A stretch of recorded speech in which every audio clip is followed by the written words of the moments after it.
দেখো বন্ধুরা, আজকে কাচকি মাছ নিয়ে এসেছে। কাচকি মাছের কলা পাতা দিয়ে ভাপাবো। তো কিভাবে আমি করি দেখো।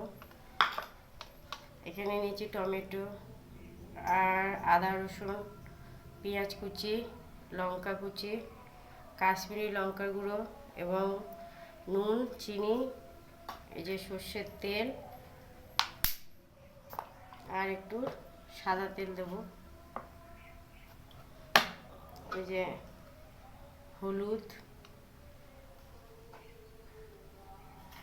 আর গুঁড়ো লঙ্কা, যে যেমন ঝাল খায় সেই অনুযায়ী এগুলোকে দিয়ে ভালো করে মিক্স করতে হবে।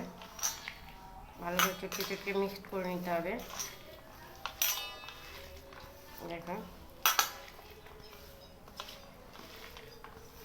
মিক্স করলাম, মাছটা নিলাম, মাছটাকে ভালো করে বেছে ধুয়ে জল ঝরিয়ে রেখেছিলাম। দেখো সুন্দর একটা রং এসে গেছে। দেখো, আর এই হচ্ছে মাখানো হয়ে গেল। খুব তাড়াতাড়ি রান্না হয় কাচকি মাছ। আর কলা পাতা আর এর মধ্যে দেব, কলা পাতার মধ্যে এইভাবে এই যে কলা পাতা নিচ্ছি, নিয়ে এই যে দিয়ে দিলাম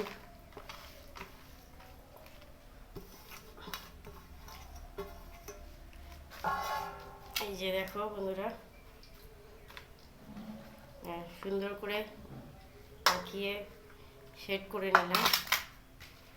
নিয়ে এই যে আমার রেডি। এটা নিয়ে এবার ভাপাবো।